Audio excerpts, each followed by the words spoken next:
Imagine que tu sois perdu dans un désert infini. La soif te dévore, la chaleur t'écrase, et chaque pas est un supplice. Mais le plus terrible, c'est que tu sais qu'au-delà de cet horizon brûlant se trouve une oasis de paix éternelle. Tu la vois, tu la sens, mais tu ne peux l'atteindre par tes propres forces. Et dans ce moment de souffrance indicible, tu tends la main vers le ciel, espérant qu'une âme charitable puisse t'aider à franchir cette dernière épreuve.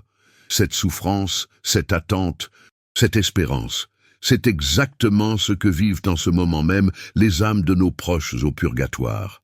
Ton père, ta mère, ton frère, ta sœur, ton époux, ton ami d'enfance. Ces âmes qui t'ont tant aimé souffrent peut-être en ce moment même, attendant ton intercession pour être libérées de leurs tourments et rejoindre enfin la gloire divine. As-tu déjà considéré qu'à cet instant précis, l'âme d'un être que tu as chéri pourrait être purifiée par les flammes du purgatoire, suppliant pour ton aide? Aujourd'hui, je vais te révéler ce que Saint Jean Bosco, ce grand saint italien du XIXe siècle, a découvert sur ce royaume intermédiaire et comment, par des actes simples mais profondément puissants, tu peux littéralement ouvrir les portes du paradis à ceux que tu aimes. Cette révélation pourrait bouleverser ta compréhension de l'au-delà et te donner le pouvoir de sauver ceux qui attendent désespérément ton intercession. Le purgatoire n'est pas une invention médiévale comme certains y prétendent, mais une vérité profonde de notre foi, confirmée par des siècles de tradition, l'enseignement constant de l'Église et les témoignages de nombreux saints. Saint Jean Bosco, ce prêtre italien canonisé pour sa sainteté extraordinaire et son dévouement aux jeunes, a eu des révélations particulièrement frappantes sur cette réalité spirituelle. Né en 1815 à Becci, en Italie, Don Bosco a consacré sa vie à l'éducation des jeunes garçons défavorisés. Mais ce que beaucoup ignorent, c'est qu'il fut aussi gratifié de visions et de songes prophétiques dont certains concernaient directement les âmes du purgatoire. Ces révélations lui ont été accordées non pas pour satisfaire sa curiosité, mais pour instruire les fidèles sur l'importance de leur intercession pour les âmes des défunts. Une nuit de novembre 1873, alors que Don Bosco priait dans sa chambre, il eut une vision extraordinaire. Il se vit transporté dans un immense espace intermédiaire, ni paradis ni enfer, où des milliers d'âmes étaient immergées dans ce qui semblait être des flammes purificatrices. Ces âmes ne hurlaient pas comme les damnés, mais gémissaient doucement, avec une expression de souffrance mêlée d'espoir. Elles tendaient les mains vers lui, l'implorant de leur venir en aide. « Mon fils » entendit-il une voix qu'il reconnut comme celle de la Vierge Marie. « Ces âmes souffrent, mais ne sont pas perdues. Elles attendent que leurs frères sur terre intercèdent pour elles. Chaque prière, chaque sacrifice, chaque messe offerte en leur nom allège leur souffrance et rapproche le jour de leur libération. » Don Bosco fut particulièrement ému de reconnaître parmi ces âmes des visages familiers, d'anciens élèves, des bienfaiteurs, des prêtres qu'il avait connus. L'un d'eux s'approcha et lui dit « Si seulement nos proches savaient combien leurs prières sont puissantes pour nous soulager. Une seule communion offerte avec ferveur peut nous faire avancer de plusieurs jours vers la lumière divine. » Cette vision n'est pas unique dans la vie de Don Bosco. À plusieurs reprises, il fut témoin de manifestations d'âmes du purgatoire venant demander des suffrages. Un jour, alors qu'il célébrait la messe, il vit apparaître à côté de l'autel l'âme d'un jeune homme décédé quelques jours plus tôt. Ce jeune homme lui dit « Je souffre intensément, mais avec espérance. Les prières de ma mère m'apportent un grand soulagement, mais ce sont les sacrifices eucharistiques qui me rapprochent le plus du ciel. » Ces témoignages de Don Bosco nous rappellent une vérité fondamentale que notre époque moderne a tendance à oublier. Nous sommes en communion avec nos défunts et nos actions peuvent réellement influencer leur destin éternel. N'est-ce pas bouleversant de penser que par nos prières, nous pouvons littéralement aider nos proches à accéder plus rapidement à la béatitude éternelle? Le catéchisme de l'Église catholique nous enseigne que, dès les premiers temps, l'Église a honoré la mémoire des défunts et offert des suffrages en leur faveur, en particulier le sacrifice eucharistique, afin que, purifiés, ils puissent parvenir à la vision béatifique de Dieu.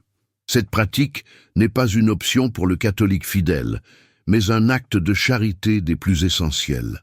Don Bosco a rapporté qu'au cours de sa vision, il a vu comment chaque prière, chaque messe, chaque acte de charité offert pour une âme du purgatoire se transformait en une sorte de rosée rafraîchissante qui apaisait momentanément leur souffrance.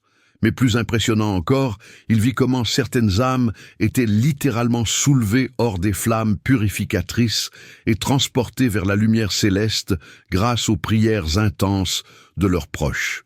Imaginons un instant la joie d'une âme qui, après des années peut-être de purification douloureuse, est enfin libérée pour contempler la face de Dieu. Cette libération, tu peux la provoquer par tes prières. N'est-ce pas là un pouvoir extraordinaire que Dieu a placé entre tes mains?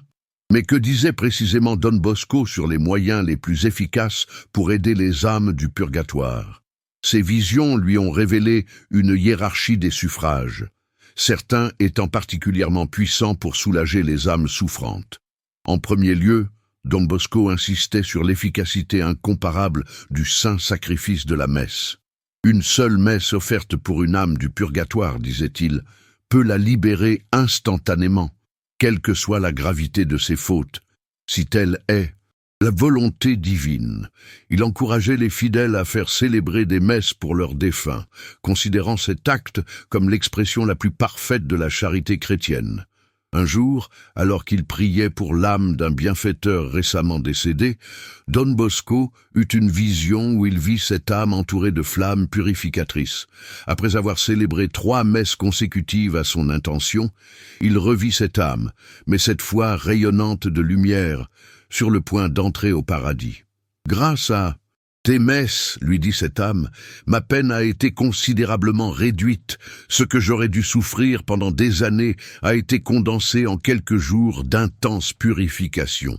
Après la messe, Don Bosco mettait en avant la puissance de la communion offerte pour les défunts. Lorsque vous recevez le corps du Christ avec l'intention d'appliquer les mérites de cette communion à une âme du purgatoire, enseignait-il, vous établissez un canal direct entre cette âme et la miséricorde divine. Il racontait comment, lors d'une vision, il avait vu des gouttes du précieux sang couler directement sur les âmes souffrantes chaque fois qu'une personne offrait sa communion pour elle. Le chapelet et le rosaire venaient ensuite dans cette hiérarchie des suffrages. Don Bosco affirmait avoir vu la Vierge Marie elle-même descendre dans le purgatoire chaque fois que le rosaire était récité avec ferveur pour les défunts. Notre-Dame du Rosaire, disait-il, a reçu de son Fils le pouvoir spécial de soulager et même de libérer les âmes du purgatoire. Chaque Ave Maria est comme une goutte d'eau sur un feu ardent. Un témoignage particulièrement touchant concerne une mère qui avait perdu son fils unique et qui était inconsolable.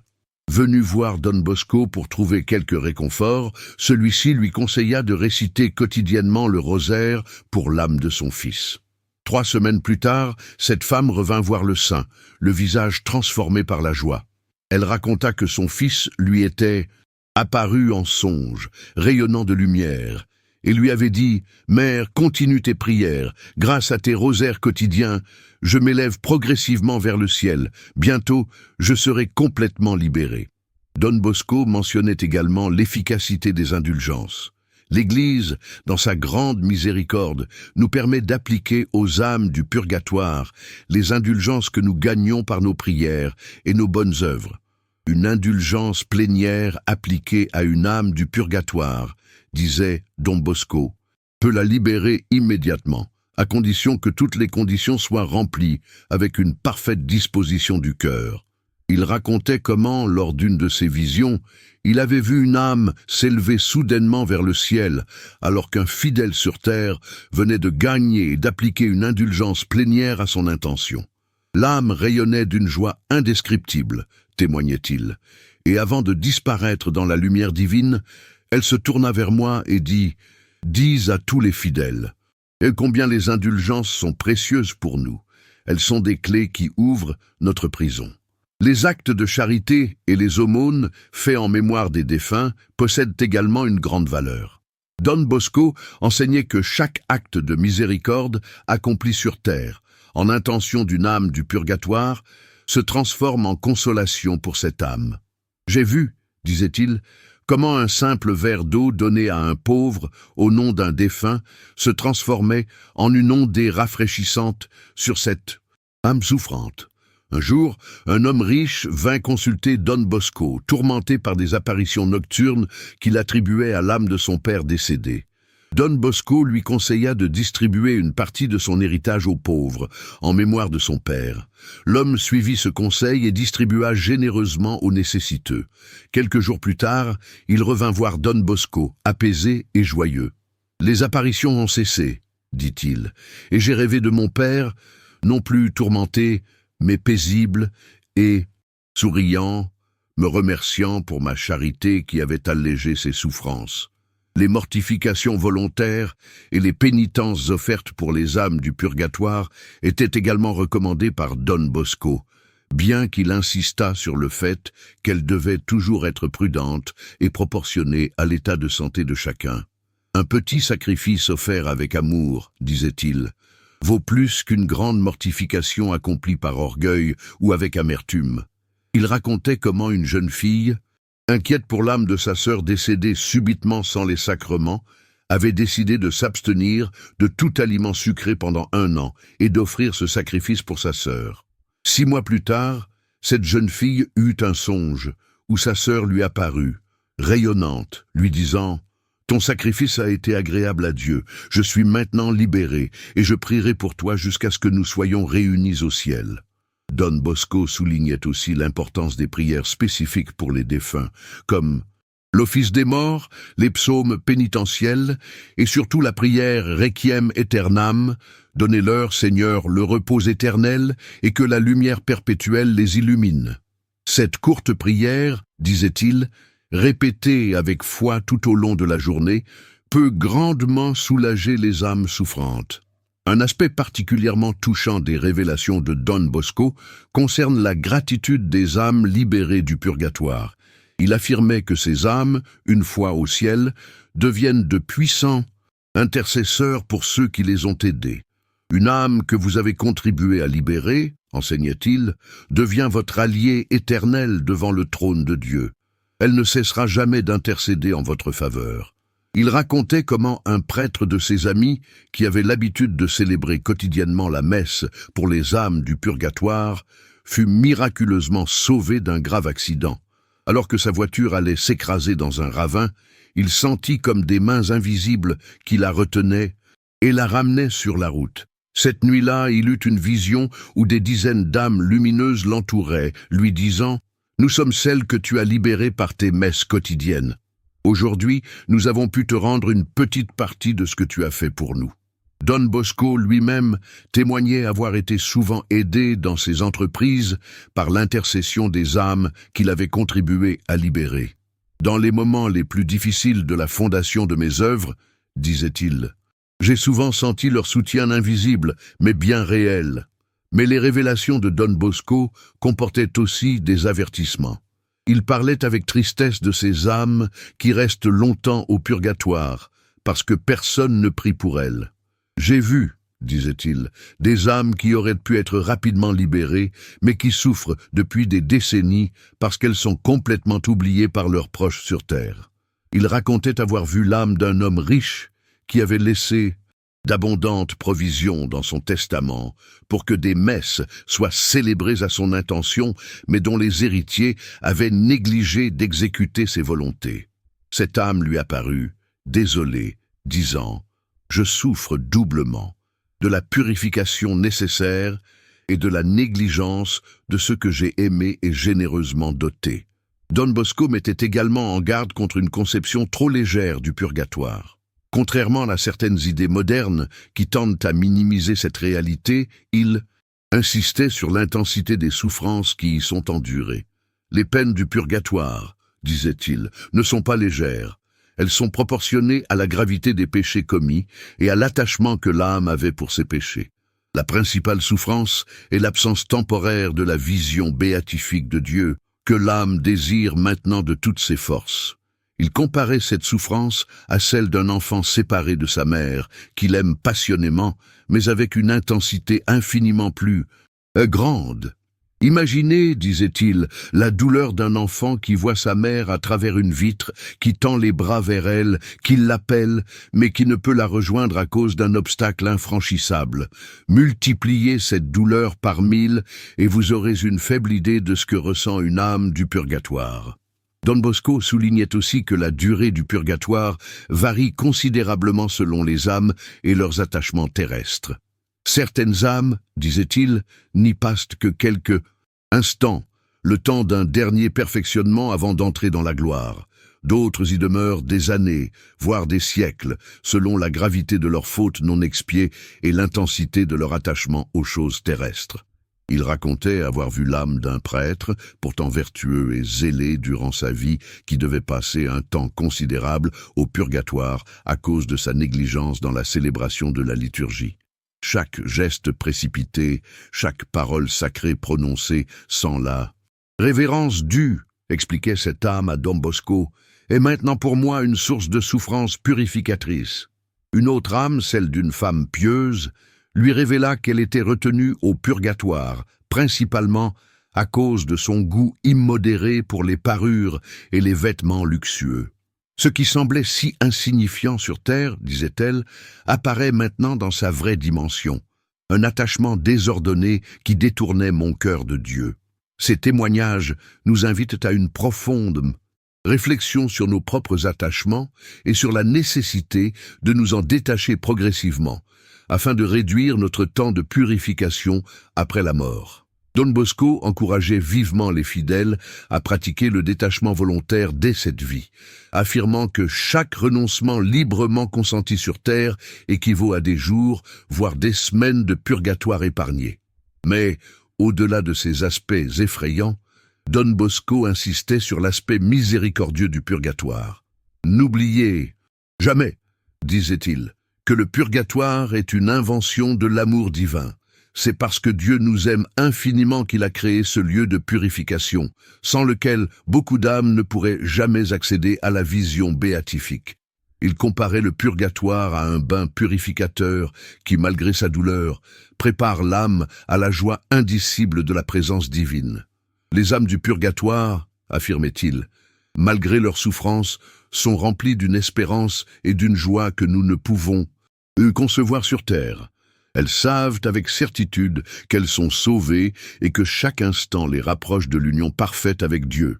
Don Bosco encourageait donc les fidèles à ne pas craindre excessivement le purgatoire, mais plutôt à y voir une manifestation de la miséricorde divine qui nous permet, même après la mort, de compléter notre purification et d'atteindre la perfection nécessaire pour entrer au ciel. Il insistait cependant sur l'importance de prier non seulement pour les âmes récemment décédées, mais aussi pour celles qui sont oubliées depuis longtemps. J'ai vu, disait-il, des âmes qui sont au purgatoire depuis des siècles parce que personne ne pense à prier pour elles. Une seule messe, une seule communion offerte pour ces âmes abandonnées peut les libérer immédiatement. Il encourageait particulièrement la dévotion aux âmes les plus délaissées, celles pour lesquelles personne ne prie plus. Offrez régulièrement vos prières et vos bonnes œuvres pour ces âmes. Oubliez, conseillait-il, et vous vous ferez des amis puissants pour l'éternité. Don Bosco avait également une dévotion particulière pour les âmes des prêtres au purgatoire. Ces âmes sacerdotales, disait-il, souffrent plus intensément en raison de la sublimité de leur vocation et de la connaissance plus profonde qu'ils avaient des choses divines. Mais une fois libérées, elles deviennent des intercesseurs particulièrement puissants. Il racontait comment l'âme d'un prêtre, pour laquelle il avait intensément prié, lui était apparue après sa libération, rayonnante d'une lumière extraordinaire. « La gloire dont je jouis maintenant, lui dit cette âme, est proportionnée à la dignité de mon sacerdoce terrestre. Mais ma purification a été d'autant plus intense que ma responsabilité était grande.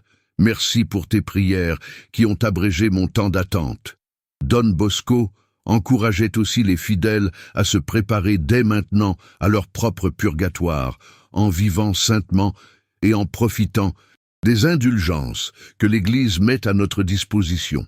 Chaque indulgence plénière gagnée durant votre vie, disait-il, est comme un trésor que vous déposez au ciel et qui vous sera remis au moment de votre mort pour payer votre dette. Il conseillait vivement de ne pas remettre à plus tard les bonnes œuvres et les prières, car ce que vous pouvez faire aujourd'hui pour votre salut et celui des âmes du purgatoire vaut infiniment plus que ce que vos proches pourront faire pour vous après votre mort. Ces enseignements de Don Bosco sur le purgatoire nous rappellent l'importance de la communion des saints, ce lien mystérieux mais réel qui unit tous les membres de l'Église. Ceux qui sont encore en pèlerinage sur terre, l'Église militante. Ceux qui achèvent leur purification au purgatoire, l'Église souffrante. Et ceux qui jouissent déjà de la vision béatifique au ciel, l'Église triomphante. Par nos prières et nos bonnes œuvres, nous pouvons véritablement aider nos frères et sœurs, défunts, à accéder plus rapidement à la plénitude de la vie divine. Et cette aide n'est pas à sens unique. Les âmes que nous aidons à libérer deviennent pour nous de puissants intercesseurs devant le trône de Dieu.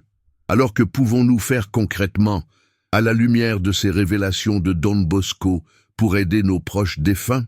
Premièrement, faire célébrer des messes à leur intention, le saint sacrifice étant le moyen le plus efficace pour soulager les âmes du purgatoire. Don Bosco conseillait particulièrement les Trentins grégoriens, série de 30 messes consécutives célébrées pour une même âme, pratique qu'il considérait comme particulièrement efficace. Deuxièmement, offrir nos communions pour eux, en demandant explicitement à Jésus, au moment de la communion, d'appliquer les fruits de ce sacrement à telle ou telle âme défunte. Troisièmement, réciter quotidiennement le chapelet ou le rosaire pour les âmes du purgatoire, en invoquant l'intercession de Marie que l'Église appelle Notre-Dame du Suffrage ou Notre-Dame du Mont-Carmel, particulièrement proche des âmes souffrantes. Quatrièmement, gagner des indulgences et les appliquer aux défunts. L'Église nous offre de nombreuses occasions de gagner des indulgences plénières ou partielles, visites au Saint-Sacrement, lecture priante de l'Écriture, chemin de croix, récitation du chapelet en famille ou en groupe, etc.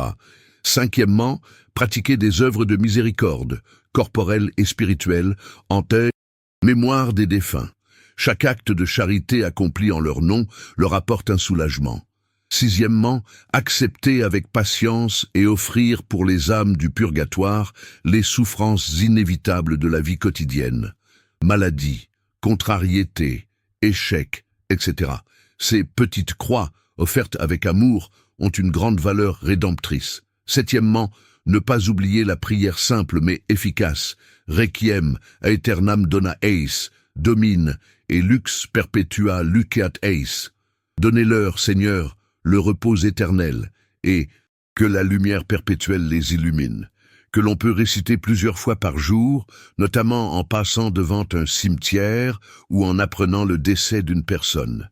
En suivant ces conseils inspirés par les visions de Don Bosco, nous pouvons véritablement devenir des instruments de la miséricorde divine pour nos proches défunts et pour toutes les âmes du purgatoire. Rappelons-nous aussi que chaque âme que nous aidons à libérer devient pour nous un allié éternel, un intercesseur puissant qui nous aidera à notre tour lorsque nous en aurons besoin. C'est un véritable cercle vertueux de la communion des saints, où chaque acte de charité se transforme en bénédiction pour celui qui le pose.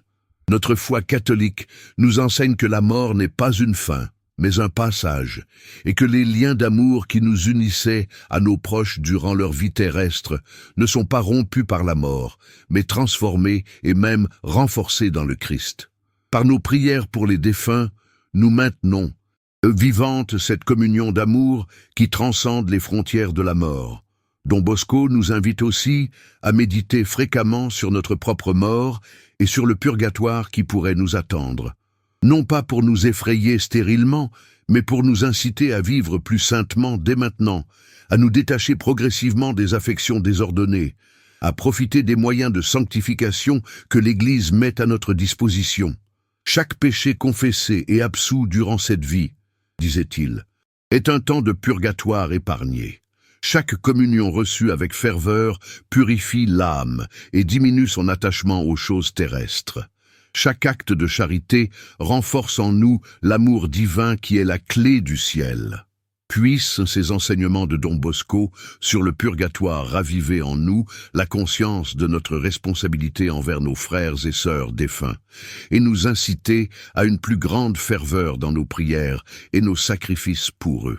Souvenons-nous que chaque messe à laquelle nous assistons, chaque communion que nous recevons, chaque chapelet que nous récitons, chaque sacrifice que nous offrons pour les âmes du purgatoire est un acte de charité des plus sublimes, qui réjouit le cœur de Dieu et avance l'accomplissement de son royaume. En ce moment même, tandis que tu écoutes ces paroles, des milliers d'âmes souffrent au purgatoire, attendant l'aide de leurs proches sur terre. Parmi elles se trouvent peut-être des êtres que tu as connus et aimés, parents, grands-parents, époux, enfants, amis. Ne les laisse pas attendre en vain. Dès aujourd'hui, intensifie tes prières pour eux.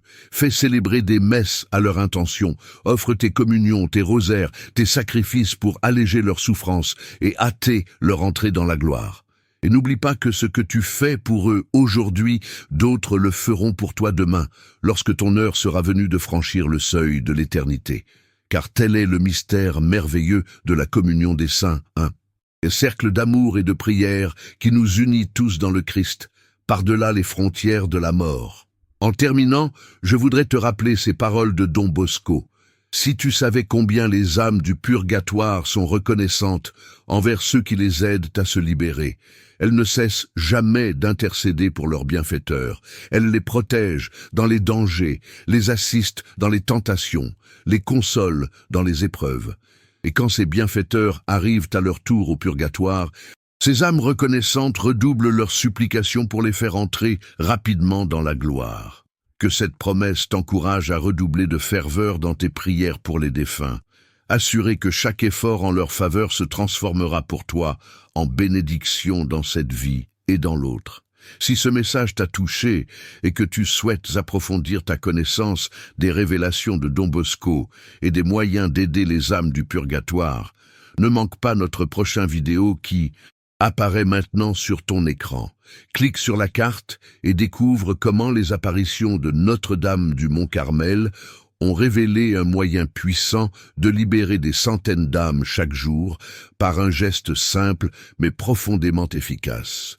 Que Dieu te bénisse et que Notre-Dame du Suffrage intercède pour toi et pour tous tes proches défunts. Amen.